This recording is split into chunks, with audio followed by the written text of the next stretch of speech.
Dear students, ഇന്ന് ഞാൻ discuss ചെയ്യാൻ പോകുന്നത് അക്കൗണ്ടിങ്ങിൽ വരുന്ന ബേസിക് കോൺസെപ്റ്റ്സുകളാണ്. ബേസിക് അക്കൗണ്ടിങ് കോൺസെപ്റ്റ്സുകളാണ് നാം ഇന്ന് ഡിസ്കസ് ചെയ്യാൻ പോകുന്നത്. ഓക്കെ, അപ്പോൾ ആദ്യത്തെ കോൺസെപ്റ്റാണ് നമ്മൾ പറയാൻ പോകുന്നത്. എല്ലാവരും ക്ലാസ്സിലേക്ക് ശ്രദ്ധിക്കുക. ആദ്യത്തെ കോൺസെപ്റ്റാണ് first one, accounting entity. Accounting entity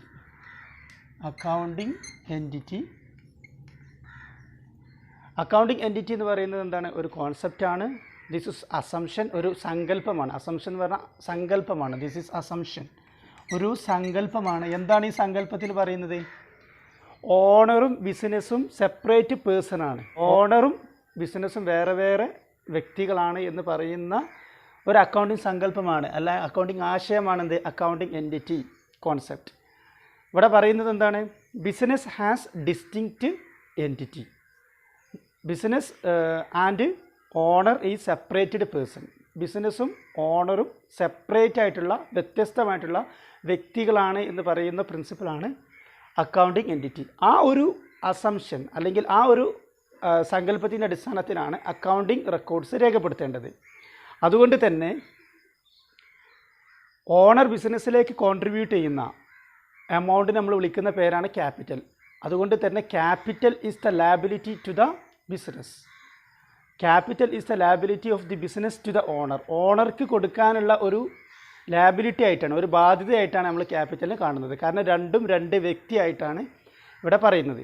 okay, അപ്പോൾ അക്കൗണ്ടിങ് എൻറ്റിറ്റി പ്രിൻസിപ്പിൾ അത്രയേ ഉള്ളൂ. അക്കൗണ്ടിങ് എൻറ്റിറ്റി പ്രിൻസിപ്പിൾ എന്ന് പറഞ്ഞാൽ it is assumed that the owner is separated from is business. Business has distinct entity. So, every transaction related to the business is recorded in the accounting records. But ഓണറുടെ പേഴ്സണലായിട്ടുള്ള കാര്യങ്ങളൊന്നും തന്നെ അക്കൗണ്ടിങ്ങിൽ എന്ത് ചെയ്യില്ല, രേഖപ്പെടുത്തൂല. Okay. ഇനി owner ബിസിനസ്സിൽ നിന്ന് വല്ല amount പിൻവലിച്ചിട്ടുണ്ടെങ്കിൽ എന്താണ് അതിനെ വിളിക്കുക? ഡ്രോയിങ്സ് എന്നാണ് വിളിക്കുക. ആ ഡ്രോയിങ്സ് എന്താ ചെയ്യുക? ക്യാപിറ്റൽ കുറയാണ് ചെയ്യുക. അപ്പോൾ ബിസിനസ്സിൻ്റെ ലയബിലിറ്റി കുറയുന്നു. ഡ്രോയിങ്സ്, അതായത് ഓണർ ഒരു എമൗണ്ട് അദ്ദേഹത്തിൻ്റെ ആവശ്യത്തിന് വേണ്ടിയിട്ട് പിൻവലിക്കുന്ന സമയത്ത് സ്ഥാപനത്തിൻ്റെ ലയബിലിറ്റി കുറയുകയാണ് ചെയ്യുന്നത്. അപ്പോൾ ബിസിനസ്സിൻ്റെ ലയബിലിറ്റിയാണ് ശരിക്കും ക്യാപിറ്റൽ. കാരണം രണ്ടും രണ്ട് വ്യക്തിയായിട്ടാണ് നമ്മൾ എന്ത് ചെയ്യുന്നത്, കൺസിഡർ ചെയ്യുന്നത്. ഇതൊരു അസംഷനാണ്, ഇതൊരു സങ്കല്പമാണ്. ഓക്കെ, അപ്പോൾ ആ ഒരു സങ്കല്പത്തിൻ്റെ അടിസ്ഥാനത്തിലാണ് നമ്മൾ എന്ത് ചെയ്യേണ്ടത്? Accounting records രേഖപ്പെടുത്തേണ്ടത്. ഓക്കെ, നമുക്ക് ഇനി രണ്ടാമത്തെ പ്രിൻസിപ്പിൾ ഏതാണെന്ന് നോക്കാം. രണ്ടാമത്തെ പ്രിൻസിപ്പിളാണ് money measurement. Money measurement principle അല്ലെങ്കിൽ മണി മെഷർമെൻറ്റ് കോൺസെപ്റ്റ്. ഇവിടെ പറയുന്നത് അക്കൗണ്ടിങ്ങിൽ രേഖപ്പെടുത്തേണ്ടത് പണപരമായിട്ട് അളക്കാൻ പറ്റുന്ന കാര്യങ്ങൾ മാത്രമേ അക്കൗണ്ടിങ്ങിൽ എന്ത് ചെയ്യാൻ പാടുള്ളൂ, രേഖപ്പെടുത്താൻ പാടുള്ളൂ എന്ന് പറയുന്നതാണ് മണി മെഷർമെൻറ്റ്. സിമ്പിളായിട്ട് പറയാം, the transactions which are in monetary terms are recorded in the accounting. ഏത് തരം ട്രാൻസാക്ഷൻസാണ് നമ്മൾ രേഖപ്പെടുത്തേണ്ടത്? പണപരമായിട്ട് അളക്കാൻ പറ്റുന്ന ട്രാൻസാക്ഷൻസ് മാത്രമേ നമ്മൾ എന്ത് ചെയ്യാൻ പാടുള്ളൂ, രേഖപ്പെടുത്താൻ പാടുള്ളൂ എന്ന് പറയുന്ന അക്കൗണ്ടിങ് പ്രിൻസിപ്പിളാണ് മണി മെഷർമെൻറ്റ്. സാലറി പെയ്ഡ്, പണപരമായിട്ട് നമുക്ക് അളക്കാൻ പറ്റും. എത്ര ശമ്പളം കൊടുത്തു. അതുപോലെ കൂലി, വേജസ് പെയ്ഡ്, കൂലി എത്ര കൊടുത്തു. സെയിൽസ് ഓഫ് ഗുഡ്സ്, എത്ര രൂപയ്ക്ക് സാധനങ്ങൾ വിറ്റു. പർച്ചേസ് ഓഫ് ഗുഡ്സ്, സാധനങ്ങൾ എത്ര രൂപയുടെ സാധനങ്ങൾ വാങ്ങി എന്നൊക്കെ നമുക്ക് എന്ത് ചെയ്യാം, പണപരമായിട്ട് അളക്കാൻ പറ്റും. പണപരമായിട്ട് അളക്കാൻ പറ്റുന്ന കാര്യങ്ങളെല്ലാം തന്നെ എന്ത് ചെയ്യാൻ പറ്റും, അക്കൗണ്ടിങ് രേഖപ്പെടുത്താൻ പറ്റും. ഓക്കെ, അങ്ങനത്തെ കാര്യങ്ങൾ മാത്രമേ അക്കൗണ്ടിങ് രേഖപ്പെടുത്താൻ പാടുള്ളൂ എന്ന് പറയുന്നതാണ് മണി മെഷർമെൻറ്റ്. ഓക്കെ, പിന്നെ നമ്മൾ ഇവിടെ ശ്രദ്ധിക്കേണ്ട കാര്യം, പണപരമായിട്ട് മാത്രം നമ്മൾ റെക്കോർഡ് ചെയ്യാൻ പാടുള്ളൂ, യൂണിറ്റ് ബേസിലല്ല. ഫോർ എക്സാമ്പിൾ, ഒരു സ്ഥാപനത്തിന് 4 വെഹിക്കിൾ ഉണ്ട്, 4 കാർ ഉണ്ടെങ്കിൽ കാറ് എന്ന് പറഞ്ഞിട്ട് 4 എന്നല്ല എഴുതി വെക്കേണ്ടത്, ആ 4 കാറിൻ്റെ എമൗണ്ടാണ് എഴുതി വെക്കേണ്ടത്. ഒരു സ്ഥാപനത്തിന് ഭൂമി ഉണ്ടെങ്കിൽ, ലാൻഡ് ഉണ്ടെങ്കിൽ ഇത്ര സെൻറ്റാണ് അല്ലെങ്കിൽ ഇത്ര ഏക്കറാണ് ഉള്ളത് എന്നല്ല എഴുതി വെക്കേണ്ടത്, ആ ഭൂമിയുടെ മണി വാല്യൂ ആണ് എഴുതി വെക്കേണ്ടത്. ഓക്കെ, എല്ലാം മണി രൂപത്തിലാണ് രേഖപ്പെടുത്തേണ്ടത്. അപ്പോൾ മണി രൂപത്തിലല്ലാത്ത പല സംഭവങ്ങളും നമ്മൾ ബിസിനസ്സിൽ നടക്കാറുണ്ട്. ഉദാഹരണം പറയുകയാണെങ്കിൽ അപ്പോയിൻമെൻറ്റ് ഓഫ് എ മാനേജർ. ഒരു മാനേജർ അപ്പോയിൻറ്റ് ചെയ്തു, അക്കൗണ്ടിങ്ങിൽ രേഖപ്പെടുത്തൂല. കാരണം അത് മണി മെഷർമെൻറ്റിൽ, അത് മണി രൂപത്തിൽ നമുക്ക് എന്ത് ചെയ്യാൻ പറ്റില്ല, അളക്കാൻ പറ്റൂല.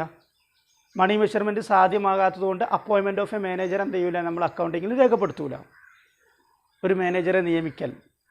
അതേപോലെ ഒരു സ്ഥാപനത്തിന് നല്ല കഴിവുള്ള ഒരു എംപ്ലോയി ഉണ്ട്, എഫിഷ്യൻസി ഓഫ് എ ലേബർ അല്ലെങ്കിൽ എഫിഷ്യൻസി ഓഫ് എ വർക്കർ. ഒരു തൊഴിലാളിയുടെ നല്ലൊരു കഴിവുള്ള ഒരു തൊഴിലാളിയാണെങ്കിൽ അയാളുടെ കഴിവ് എത്രയും നമുക്ക് അളക്കാൻ പറ്റൂല, അത് പണരൂപത്തിൽ നമുക്ക് എന്ത് ചെയ്യാൻ പറ്റൂല, രേഖപ്പെടുത്താൻ പറ്റൂല. ഓക്കെ, അങ്ങനെ തുടങ്ങിയിട്ടുള്ള കാര്യം മാനേജ്മെൻറ്റിൻ്റെ എഫിഷ്യൻസി, നമ്മളെ സ്ഥാപനത്തിലെ മാനേജ്മെൻറ്റിൻ്റെ എഫിഷ്യൻസി, മാനേജർമാരുടെ കാര്യക്ഷമത, അതൊന്നും നമുക്ക് പണപരമായിട്ട് അളക്കാൻ പറ്റാത്തതുകൊണ്ട് അതൊന്നും അക്കൗണ്ടിങ് റെക്കോർഡ്സിൽ വരുന്നതല്ല. പണപരമായിട്ട് അളക്കാൻ പറ്റുന്നത് മാത്രമേ മണി എന്ത് ചെയ്യാൻ പറ്റുള്ളൂ, അക്കൗണ്ടിങ്ങിൽ രേഖപ്പെടുത്താൻ പാടുള്ളൂ എന്ന് പറയുന്ന അക്കൗണ്ടിങ് കോൺസെപ്റ്റാണ് മണി മെഷർമെൻറ്റ്. അപ്പോൾ രണ്ടെണ്ണം നമ്മൾ പറഞ്ഞു. ആദ്യം അക്കൗണ്ടിങ് എൻറ്റിറ്റി, സിമ്പിളായിട്ട് പഠിക്കാം. അക്കൗണ്ടിങ് എൻറ്റിറ്റി ഓണർ വേറെ, ബിസിനസ് വേറെ. ഓണർ ബിസിനസ്സിലേക്ക് കൊണ്ടുവരുന്നതിനെയാണ് നമ്മൾ ക്യാപിറ്റൽ എന്ന് വിളിക്കുന്നത്. അപ്പോൾ ഓണർ ബിസിനസ്സിലേക്ക് കൊടുത്തതാണ് എന്ത്, ക്യാപിറ്റൽ. അതുകൊണ്ട് തന്നെ ബിസിനസ്സിന് എന്താണ്, അത് ക്യാപിറ്റൽ ഒരു ലാബിലിറ്റിയാണ്. എക്സാമിന് ചോദിച്ചതാണ് ക്യാപിറ്റൽ ഈസ് ഡാഷ്. എക്സാമിന് ചോദിച്ചതാണ് ക്യാപിറ്റൽ ഈസ് ഡാഷ്. ക്യാപിറ്റൽ എന്താണ്, ഒരു ലാബിലിറ്റിയാണ്. ആർക്ക്, ബിസിനസ്സിന്. ആരോടുള്ള ലാബിലിറ്റിയാണ്, ഓണറോടുള്ള ലാബിലിറ്റിയാണ്. ഓക്കെ, പിന്നെ നമ്മൾ പറഞ്ഞതാണ് മണി മെഷർമെൻറ്റ്. പണപരമായിട്ട് അളക്കാൻ പറ്റുന്ന കാര്യങ്ങൾ മാത്രമേ ഇവിടെ രേഖപ്പെടുത്താൻ പാടുള്ളൂ എന്ന് പറയുന്ന പ്രിൻസിപ്പിളാണ് മണി മെഷർമെൻറ്റ്. ഓക്കെ, ഇനി നമുക്ക് പറയാനുള്ളത് മൂന്നാമത്തെ പ്രിൻസിപ്പിൾ, ഗോയിങ് കൺസേൺ.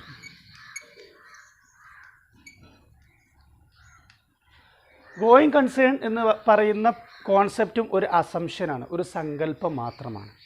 എന്താണ് ആ സങ്കല്പത്തിൽ പറയുന്നത്? ഗോയിങ് കൺസേൺ എന്ന് പറയുന്ന സങ്കല്പത്തിൽ അല്ലെങ്കിൽ ആ ഒരു കോൺസെപ്റ്റിൽ പറയുന്നത് എന്താണ്? Business would continue for indefinite period എന്നാണ് പറയുന്നത്. ബിസിനസ് ഒരുപാട് കാലത്തേക്കും വേണ്ടിയിട്ട് നിലനിൽക്കുന്ന ഒന്നാണ്. ബിസിനസ് ഇന്ന് സ്റ്റാർട്ട് ചെയ്തിട്ട് ഉടനെ തന്നെ എന്ത് ചെയ്യൂല, ക്ലോസ് ചെയ്യൂല എന്നാണ് ഇവിടെ പറയുന്നത്. ബിസിനസ് നമ്മൾ എന്തിനു വേണ്ടിയിട്ട് ആരംഭിക്കുന്നത്? ബിസിനസ് ഒരുപാട് കാലം ഈ ബിസിനസ് ചെയ്യാനും വേണ്ടിയിട്ടാണ് നമ്മൾ എന്ത് ചെയ്യുന്നത്, ബിസിനസ് സ്റ്റാർട്ട് ചെയ്യുന്നത്. അതാണ് ഗോയിങ് കൺസേൺ. അതിങ്ങനെ പോയിക്കൊണ്ടേ ഇരിക്കുകയാണ്, തുടർന്നു കൊണ്ടേ ഇരിക്കുകയാണ് എന്ന് പറയുന്ന പ്രിൻസിപ്പിളാണ്. ബിസിനസ് വുഡ് കണ്ടിന്യൂ, ബിസിനസ് ഇങ്ങനെ കണ്ടിന്യൂ ചെയ്യുന്നു ഒരുപാട് കാലത്തേക്ക്. ഒരുപാട് കാലം, നമുക്ക് നിശ്ചയിക്കാൻ പറ്റാത്ത കാലത്തോളം എന്ത് ചെയ്യുന്നു, ബിസിനസ് നിലനിൽക്കുന്നു എന്ന് പറയുന്ന പ്രിൻസിപ്പിളാണ് എന്ത്, ഗോയിങ് കൺസേൺ എന്ന് പറയുന്ന പ്രിൻസിപ്പിൾ അല്ലെങ്കിൽ ഗോയിങ് കൺസേൺ എന്ന് പറയുന്ന കോൺസെപ്റ്റ്. ഇതൊരു അസംഷനാണ്, ഇതൊരു സങ്കല്പമാണ്. ഓക്കെ, പിന്നെ ഇവിടെ പറയുന്ന ഒരു കാര്യം, ഈ ഒരു അടിസ്ഥാനത്തിലാണ് നമ്മൾ ഫിക്സ്ഡ് അസറ്റുകളൊക്കെ വാങ്ങിക്കൂട്ടുന്നത്. ബിസിനസ്സൊക്കെ ഗോയിങ് കൺസേൺ എന്ന് പറയുന്ന അസംഷൻ പ്രകാരം അല്ലെങ്കിൽ കോൺസെപ്റ്റ് പ്രകാരമാണ് നമ്മൾ എന്ത് ചെയ്യുന്നത്, ബിസിനസ് എന്ത് ചെയ്യുന്നത്, ഫിക്സ്ഡ് അസറ്റുകളൊക്കെ വാങ്ങി വെക്കുന്നത്. ലാൻഡ്, ബിസിനസ്സിൻ്റെ പേരിലുള്ള ലാൻഡ്, ഭൂമി എന്തിനാണ് വാങ്ങുന്നത്? ബിസിനസ്സിന് ഒരുപാട് കാലം എന്ത് ചെയ്യാൻ പറ്റും, ബിസിനസ്സിന് ഒരുപാട് കാലം നിലനിൽക്കണം എന്ന ലക്ഷ്യത്തോടെയാണ് ലാൻഡ് വാങ്ങുന്നത്. അതുപോലെ ബിൽഡിങ്, ബിസിനസ്സിൻ്റെ സ്വന്തം പേരിലുള്ള ബിൽഡിംഗ് ഒക്കെ ഒരുപാട് കാലം നമ്മൾ ബിസിനസ് ചെയ്യും എന്നുള്ള അസംഷനിലാണ് എന്ത് ചെയ്തിട്ടുള്ളത്, വാങ്ങിക്കൂട്ടിയത്. അതുപോലെ ബിസിനസ്സിന് വലിയ വലിയ മെഷീൻസ് ഉണ്ടാകും, അല്ലേ, വലിയ വലിയ മെഷീൻസ് ഉണ്ടാകും. ഈ മെഷീൻസൊക്കെ വാങ്ങിക്കൂട്ടിയത് എന്തിനു വേണ്ടിയിട്ടാണ്? ഒരുപാട് കാലം നമ്മൾ ബിസിനസ് ചെയ്യും എന്നുള്ള ഒരു ഊഹത്തിൻ്റെ അടിസ്ഥാനത്തിലാണ്, അല്ലെങ്കിൽ ഒരു സങ്കല്പത്തിൻ്റെ അടിസ്ഥാനത്തിലാണ്. അതിനെ വിളിക്കുന്ന പേരാണ്. അങ്ങനെ ആയിരിക്കണം അക്കൗണ്ടിങ്ങിലെല്ലാം തന്നെ നമ്മൾ റെക്കോർഡ് ചെയ്യുന്നത് അങ്ങനെയാണ്. അല്ലെങ്കിൽ അക്കൗണ്ടിങ്ങിൻ്റെ ആവശ്യമില്ലല്ലോ. ഒരുപാട് കാലം നിലനിൽക്കും എന്ന സങ്കല്പത്തിൻ്റെ അടിസ്ഥാനത്തിൽ വന്നതാണ് going concern. Going concern principle പറയുന്നതാണ്, it is assumed that the business would continue for indefinite period. ഒരുപാട് കാലം നിലനിൽക്കും എന്ന അസംഷനോടുകൂടെയാണ് ബിസിനസ് എന്ത് ചെയ്യുന്നത്, നിലകൊള്ളുന്നത്. ഓക്കെ, അതിൻ്റെ അടിസ്ഥാനം, on the base of this, അതിൻ്റെ അടിസ്ഥാനത്തിലാണ് എന്ത് ചെയ്യുന്നത്, ഫിക്സ്ഡ് അസറ്റുകളൊക്കെ എന്ത് ചെയ്യുന്നത്, കമ്പനികൾ അല്ലെങ്കിൽ നമ്മൾ സ്ഥാപനങ്ങൾ വാങ്ങുന്നത്. ഓക്കെ, ഇത്രയേ ഉള്ളൂ. അപ്പോൾ 3 പ്രിൻസിപ്പിൾ നമ്മൾ പറഞ്ഞു. Accounting entity, money measurement, going concern. നമ്മൾ സിമ്പിളായിട്ട് മനസ്സിലാക്കിയാൽ മതി. ഓക്കെ, ഇനി നമുക്ക് പറയാൻ പോകുന്നത് നമ്മൾ 4ാമത്തെ പ്രിൻസിപ്പിൾ എന്താണെന്ന് നോക്കാം. നെക്സ്റ്റാണ് 4ാമത്തെ നോക്കുക, accounting period concept. Accounting period concept എന്ന് പറഞ്ഞാൽ ഫിനാൻഷ്യൽ സ്റ്റേറ്റ്മെൻറ്റ്സ് തയ്യാറാക്കാനും വേണ്ടിയിട്ടുള്ള ആ സ്പാൻ ഓഫ് ടൈമിനെ വിളിക്കുന്ന പേരാണ് അക്കൗണ്ടിങ് പീരീഡ് കോൺസെപ്റ്റ്. നമുക്ക് വിശദീകരിക്കാം എന്താണെന്നുള്ളത്. നമ്മൾ സാധാരണ കേസിൽ നമുക്കറിയാം, സാധാരണ കേസിൽ ഒരുപാട് കാലങ്ങൾ കാത്തിരിക്കേണ്ടി വരും. ബിസിനസ്സിൻ്റെ റിസൾട്ട് എത്രത്തോളമാണ്, ലാഭം എത്രയാണ്, നഷ്ടം എത്രയാണ് എന്നൊക്കെ അറിയാൻ വേണ്ടിയിട്ട് ഒരുപാട് കാലം കാത്തിരിക്കേണ്ടി വരും. അപ്പോൾ ഒരുപാട് നമ്മൾ ബിസിനസ് കാലം ഒരുപാട് കാലത്തേക്കുള്ളതാണ് നമ്മൾ പറഞ്ഞിട്ടുണ്ട്. 4 വർഷം 5 വർഷം എന്നല്ല, ഒരുപാട് വർഷത്തേക്കുള്ളതാണ്. അപ്പോൾ അതുവരേക്കും നമുക്ക് എന്ത് ചെയ്യാൻ പറ്റില്ല, അതുവരേക്കും നമുക്ക് ലാഭം കണക്കാക്കാതിരിക്കാൻ പറ്റില്ല. അപ്പോൾ ലാഭം കണക്കാക്കുന്ന ഒരു പീരീഡ്, അപ്പോൾ സാധാരണയായിട്ട് ഇന്ത്യയിലൊക്കെ കാണുന്നത് ഒരു വർഷമാണ്. ഓക്കെ, സാധാരണയായിട്ട് ഒരു വർഷത്തിലാണ് ലാഭമൊക്കെ കണക്കാക്കാറുള്ളത്. അപ്പോൾ നമുക്ക് എന്ത് ചെയ്യും, ഒരു 10 വർഷം ബിസിനസ് ആരംഭിച്ചിട്ടുണ്ടെങ്കിൽ 10 തവണ എന്ത് ചെയ്തിട്ടുണ്ടാവും, ലാഭം കണക്കാക്കിയിട്ടുണ്ടാവും. ഓക്കെ, അപ്പോൾ ഫിനാൻഷ്യൽ സ്റ്റേറ്റ്മെൻറ്റ്സ്, ലാഭം കണക്കാക്കുന്ന ആ സ്റ്റേറ്റ്മെൻറ്റിനെ വിളിക്കുന്ന പേരാണ് ഫിനാൻഷ്യൽ സ്റ്റേറ്റ്മെൻറ്റ്സ്.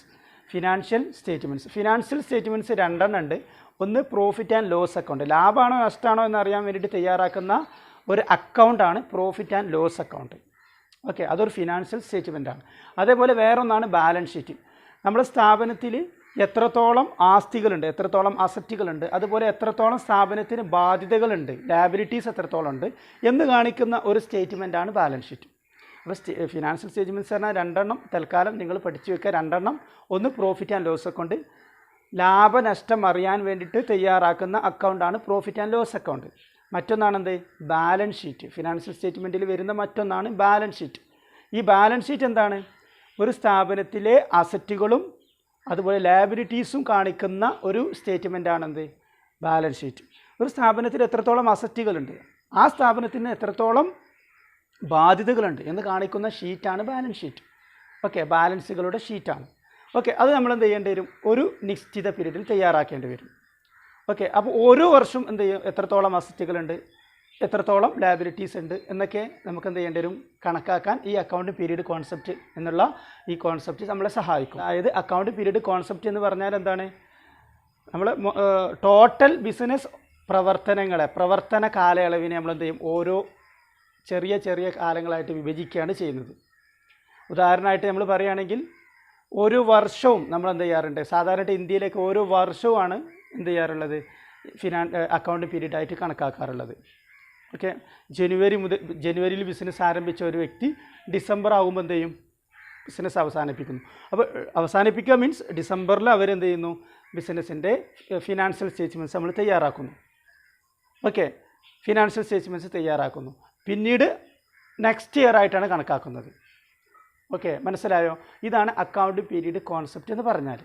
ഓക്കെ, ഇതുകൊണ്ടുള്ള ഗുണങ്ങൾ എന്തൊക്കെയാണ്, ഇതുമായി ബന്ധപ്പെട്ട് തീരുമാനമെടുക്കുന്ന ഒരുപാട് വ്യക്തികളുണ്ട്. നമ്മൾ പറഞ്ഞിട്ടുണ്ട് എക്സ്റ്റേണൽ യൂസേഴ്സ്, അതുപോലെ ഇൻറ്റേർണൽ യൂസേഴ്സ് ഒക്കെ ഉണ്ട്. അവർക്ക് ഇതെന്ത് ചെയ്യും, അക്കൗണ്ട് പീരീഡ് എന്ന് പറയുന്ന സിസ്റ്റം വന്നതുകൊണ്ട്, കോൺസെപ്റ്റ് വന്നതുകൊണ്ട് അവരെ ബിസിനസ്സിലെ പ്രധാനപ്പെട്ട തീരുമാനങ്ങൾ എടുക്കുന്നതിനൊക്കെ അവരെ സഹായിക്കും. ഓക്കെ, അപ്പോൾ അതിനൊക്കെ വേണ്ടിയിട്ടാണ് ഈ ഒരു കോൺസെപ്റ്റ് കൊണ്ടുവന്നത്. അപ്പോൾ അത്രയാണ് ഇതുമായി ബന്ധപ്പെട്ട് നമുക്ക് പറയാനുള്ളത്. അക്കൗണ്ട് പീരീഡ് കോൺസെപ്റ്റ് നിങ്ങൾക്ക് മനസ്സിലായെന്ന് കരുതുന്നു. ഇതടിസ്ഥാനത്തിലാണ് ഫിനാൻഷ്യൽ ഇയറൊക്കെ വന്നത്. ഫിനാൻഷ്യൽ ഇയർ ഇന്ത്യയിൽ ഫിനാൻഷ്യൽ ഇയർ എന്താ, ഏപ്രിലിൽ തുടങ്ങിയിട്ട് നെക്സ്റ്റ് ഇയറിൽ 31 മാർച്ചിൽ എന്ത് ചെയ്യും, അവസാനിക്കും. എക്സാമ്പിൾ പറയുകയാണെങ്കിൽ ഇപ്പോൾ ഫിനാൻഷ്യൽ ഇയർ ഏതായിരിക്കും, നമുക്ക് അറിയാം, ഇപ്പോൾ മാസം ഡിസംബറാണ് അല്ലേ. അപ്പോൾ ഇത് 2020-21 ഫിനാൻഷ്യൽ ഇയറാണ്. ഫിനാൻഷ്യൽ ഇയർ, ഈ ഫിനാൻഷ്യൽ ഇയർ ആരംഭിച്ചത് എപ്പോഴാണ്, 2020 ഏപ്രിൽ 1-നാണ് ആരംഭിച്ചത്. ഇനി എന്നാ അവസാനിക്കുക, 31 മാർച്ച് 2021. ഓക്കെ, ഇനി അടുത്ത ഫിനാൻഷ്യൽ ഇയർ എന്നായിരിക്കും, 2021 ഏപ്രിൽ തുടങ്ങിയിട്ട് 31 മാർച്ച് 2022 അടുത്ത ഫിനാൻഷ്യൽ ഇയർ അവസാനിക്കുന്നത്. ഓക്കെ, ഈ ഒരു പീരീഡ്, ഈ ഒരു അക്കൗണ്ടിങ് കോൺസെപ്റ്റ് പ്രകാരമാണ് ഇങ്ങനെ വന്നിട്ടുള്ളത്. ഓക്കെ, ഇനി നമുക്ക് 5ാമത്തെ നോക്കാം. നെക്സ്റ്റാണ് കോസ്റ്റ് പ്രിൻസിപ്പിൾ. അല്ലെങ്കിൽ കോസ്റ്റ് കോൺസെപ്റ്റ് എന്നൊക്കെ പറയാറുണ്ട്. ഇതിനെ വിളിക്കുന്ന മറ്റൊരു പേരാണ് ഹിസ്റ്റോറിക്കൽ കോസ്റ്റ് പ്രിൻസിപ്പിൾ എന്നും വിളിക്കാറുണ്ട്. ഇവിടെ പറയുന്നത് all assets are recorded in the books of accounts at their purchase price. എല്ലാ അസറ്റുകളും അക്കൗണ്ടിങ് റെക്കോർഡ്സിൽ, അക്കൗണ്ടിങ് ബുക്കിൽ രേഖപ്പെടുത്തേണ്ടത് അത് വാങ്ങിയ വിലക്കാണ് എന്നാണ് പറയുന്നത്. എന്താണ് വാങ്ങിയ വില എന്ന് പറഞ്ഞാൽ, വാങ്ങിയ വില മീൻസ് പർച്ചേസ് പ്രൈസിലാണ് രേഖപ്പെടുത്തേണ്ടത് എന്ന് പറഞ്ഞാൽ, പർച്ചേസ് പ്രൈസിൽ എന്തെല്ലാം ഉൾപ്പെടും, അക്വിസിഷൻ കോസ്റ്റ്, അത് കരസ്ഥമാക്കാൻ വേണ്ടിയിട്ടുള്ള കോസ്റ്റ് അതിൽ ഉൾപ്പെടും. അതുപോലെ ട്രാൻസ്പോർട്ടേഷൻ കോസ്റ്റ്, അത് കൊണ്ടുവരാനുള്ള, നമ്മുടെ സ്ഥാപനത്തിലേക്ക് കൊണ്ടുവരാനുള്ള ചിലവ് അതിൽ ഉൾപ്പെടും. അതുപോലെ ഇൻസ്റ്റാളേഷൻ ചാർജ്, അത് കൊണ്ടുവന്ന് നമ്മുടെ സ്ഥാപനത്തിലേക്ക് ഇൻസ്റ്റാൾ ചെയ്യാൻ വേണ്ടിയിട്ട്, വലിയ മെഷീൻസൊക്കെ ആണെങ്കിൽ അതെന്ത് ചെയ്യേണ്ടി വരും, ഇൻസ്റ്റാൾ ചെയ്യേണ്ടി വരും. അപ്പോൾ ഇൻസ്റ്റാൾ ചെയ്യാനുള്ള charge. Making ready to use, ഇത് ഉപയോഗിക്കുന്നത് വരേക്കുള്ള ചിലവുകൾ. ഇത് ഉപയോഗിക്കാൻ വേണ്ടിയിട്ട് വരുന്ന എല്ലാ ചിലവുകളും എന്ത് ചെയ്യും? പർച്ചേസ് പ്രൈസിൽ ഉൾപ്പെടും. അപ്പോൾ ഏതൊക്കെയാണ് പർച്ചേസ് പ്രൈസിൽ ഉൾപ്പെടുക എന്ന് ശ്രദ്ധിക്കുക. പർച്ചേസ് പ്രൈസിലാണ് രേഖപ്പെടുത്തേണ്ടത്, വാങ്ങിയ വിലക്കാണ് രേഖപ്പെടുത്തേണ്ടത്. വാങ്ങിയ വിലയിൽ ഉൾപ്പെടുന്നത് ഒന്ന് അക്വിസിഷൻ കോസ്റ്റ്. അക്വിസിഷൻ കോസ്റ്റ് പറഞ്ഞാൽ എന്താ? നമ്മൾ കരസ്ഥമാക്കാൻ വേണ്ടിയിട്ടുള്ള ചിലവാണ്. പിന്നെ അതേപോലെ ഇൻസ്റ്റാളേഷൻ ട്രാൻസ്പോർട്ടേഷൻ, ഗതാഗത ചിലവ്, അത് കൊണ്ടുവരാനുള്ള ചിലവുണ്ടെങ്കിൽ അത് നമ്മൾ എന്ത് ചെയ്യും? അതിൽ ഉൾപ്പെടുത്തും, ട്രാൻസ്പോർട്ടേഷൻ കോസ്റ്റ്. അതേപോലെ ഇൻസ്റ്റാളേഷൻ ചാർജ്, അത് ഇൻസ്റ്റാൾ ചെയ്യാനുള്ള ചാർജ് ഉണ്ടെങ്കിൽ അത് ഇൻസ്റ്റാളേഷൻ ചാർജ്. അതുപോലെ മറ്റുള്ള ചിലവുകൾ and making the asset ready to use, മറ്റുള്ള ചിലവുകൾ. മനസ്സിലായോ? അതായത് ഇത് യൂസ് ചെയ്യാൻ റെഡി ആകുന്നത് വരേക്കുള്ള മറ്റുള്ള ചിലവുകളാണ്. ഓക്കെ, ഇപ്പോൾ എക്സാമ്പിൾ പറയുകയാണെങ്കിൽ എന്ത് ചെയ്തു? നമ്മളൊരു സാധനം വാങ്ങി, ഒരു മെഷീൻ വാങ്ങി, വലിയൊരു മെഷീൻ വാങ്ങി. ആ മെഷീൻ്റെ വാല്യൂ നമ്മൾ ആ മെഷീൻ കരസ്ഥമാക്കാൻ വേണ്ടിയിട്ട് നമ്മൾ കമ്പനിയിൽ കൊടുത്തത് 5 ലക്ഷം രൂപ. അപ്പോൾ നമ്മൾ 5 ലക്ഷം രൂപ എന്ത് ചെയ്തു? ആ ഒരു മെഷീൻ കരസ്ഥമാക്കാൻ വേണ്ടിയിട്ട് നമ്മൾ കൊടുത്തു. ട്രാൻസ്പോർട്ടേഷൻ കോസ്റ്റ്, അതായത് നമ്മൾ എന്ത് ചെയ്യുന്നു? മറ്റുള്ള സംസ്ഥാനത്തു നിന്നാണ് വാങ്ങിയത്, അപ്പോൾ നമുക്ക് എന്ത് ചെയ്യണം? കേരളത്തിലേക്ക് കൊണ്ടുവരണം. അതിനു വേണ്ടിയിട്ട് നമുക്ക് എന്ത് ചെയ്തു? ഒരു 30,000 രൂപ ചിലവ് വന്നു. അത് ഇൻസ്റ്റാൾ ചെയ്യാൻ വേണ്ടിയിട്ട് നമുക്ക് എന്ത് ചെയ്തു? ഒരു 5,000 രൂപ ചിലവ് വന്നു. ഓക്കെ, ഇനി അതുമായി ബന്ധപ്പെട്ട മറ്റുള്ള ചിലവുകൾ വന്നിട്ട് അതർ ചിലവുകൾ എന്ന് പറഞ്ഞിട്ട് മറ്റുള്ള ചിലവുകൾ വന്നത് ഒരു 2,000 രൂപ വന്നു. ഇത്രയും ചിലവാക്കിയപ്പോൾ മെഷീൻ എന്ത് ചെയ്തു? വർക്കാവാൻ തുടങ്ങി. അപ്പോൾ അത് വർക്ക് ചെയ്യുന്നത് വരേക്കുള്ള എല്ലാ ചിലവുകളും എന്താണ്? പർച്ചേസ് പ്രൈസിൽ ഉൾപ്പെടും. ഓക്കെ, അപ്പോൾ എത്ര വരും? 5,35,000, 5,37,000, 5,37,000 റുപ്പീസ് എന്ത് ചെയ്തിട്ടുണ്ട്? ആ മെഷീൻസിന് വേണ്ടിയിട്ട് ചിലവാക്കിയിട്ടുണ്ട്. ഈ ഒരു എമൗണ്ടാണ് നമ്മൾ എന്ത് ചെയ്യേണ്ടത്? ബുക്കിൽ രേഖപ്പെടുത്തേണ്ടത് എന്ന് പറയുന്നു.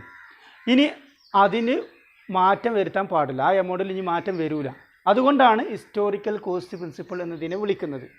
നമ്മൾ മുമ്പ് രേഖപ്പെടുത്തിയതാണ്, അതിന് എത്ര കാലം കഴിഞ്ഞാലും എന്ത് ചെയ്യില്ല? ഈ എമൗണ്ടിൽ മാറ്റം വരില്ല. 5,35,000 രൂപ തന്നെയാണ് അതിൻ്റെ വാല്യൂ. ഇനി അതിങ്ങനെ ഉപയോഗിക്കുന്നതിനനുസരിച്ച് തേയ്മാനുണ്ട്, അത് വേറെ ആണ്. അപ്പോൾ നമ്മൾ രേഖപ്പെടുത്തേണ്ടത് എന്താണ്? ഈ ഒരു പ്രൈസിലാണ്, പർച്ചേസ് പ്രൈസിലാണ്. അപ്പോൾ ഓൾ അസസ് are recorded in the books of accounts at their purchase price. Purchase price means acquisition cost. നമ്മൾ ആ സാധനം കിട്ടാൻ വേണ്ടിയിട്ട് ചിലവാക്കിയതാണ് അക്വിസിഷൻ കോസ്റ്റ്. അതേപോലെ ട്രാൻസ്പോർട്ടേഷൻ കോസ്റ്റ്, നമുക്ക് കൊണ്ടുവരാനുള്ള ചിലവാണ്, ഗതാഗത ചിലവാണ് എന്താ? Transportation cost. ഇൻസ്റ്റാളേഷൻ ചാർജ്, നമ്മൾ സ്ഥാപനത്തിലെത്തി അതെന്ത് ചെയ്യണം? ഇൻസ്റ്റാൾ ചെയ്യണം. അതിന് വേണ്ടിയിട്ട് കൊടുത്തതാണ് ഇൻസ്റ്റാളേഷൻ ചാർജ്. പിന്നെ അതുമായി ബന്ധപ്പെട്ട അത് ഉപയോഗപ്രദമാകുന്നത് വരേക്കുള്ള എല്ലാ ചിലവുകളും എന്താണ്? ഈ ഒരു പർച്ചേസ് പ്രൈസിൽ ഉൾപ്പെടും. ഇതിൻ്റെ ടോട്ടൽ എമൗണ്ടാണ് പർച്ചേസ് പ്രൈസ് ആയിട്ട് ഉൾപ്പെടുത്തുന്നത്. ആ ഒരു എമൗണ്ട് മാത്രമേ എന്ത് ചെയ്യാൻ പാടുള്ളൂ?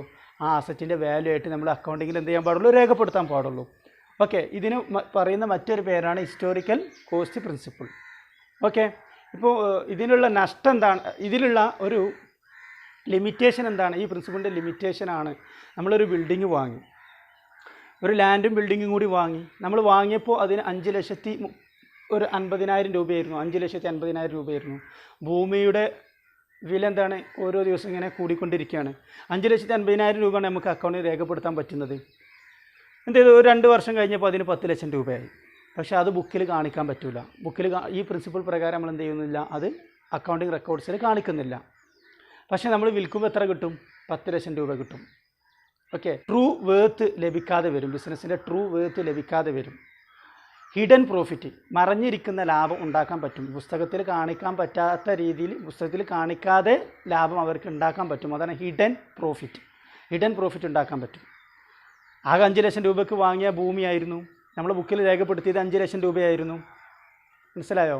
പക്ഷേ ഒരു 2 വർഷം കഴിഞ്ഞപ്പോൾ അതിൻ്റെ വാല്യൂ 10 ലക്ഷം രൂപയായി, മാർക്കറ്റ് പ്രൈസ് 10 ലക്ഷം രൂപയായി. പക്ഷേ നമ്മൾ ബുക്കിൽ എന്ത് ചെയ്യില്ല? 5 ലക്ഷം രൂപ തന്നെയാണ്. അത് നമ്മൾ വിറ്റതായിട്ട് കാണിച്ചു 10 ലക്ഷം രൂപയ്ക്ക്. അത് നമുക്ക് എന്താ പ്രോഫിറ്റ് ഉണ്ടായി, 5 ലക്ഷം രൂപ ബുക്കിൽ അറിയാതെ വന്ന പ്രോഫിറ്റ് ഉണ്ടായി. ഓക്കെ, ഇത്രയാണ് ഇതുമായി ബന്ധപ്പെട്ട് നമുക്ക് പറയാനുള്ളത്.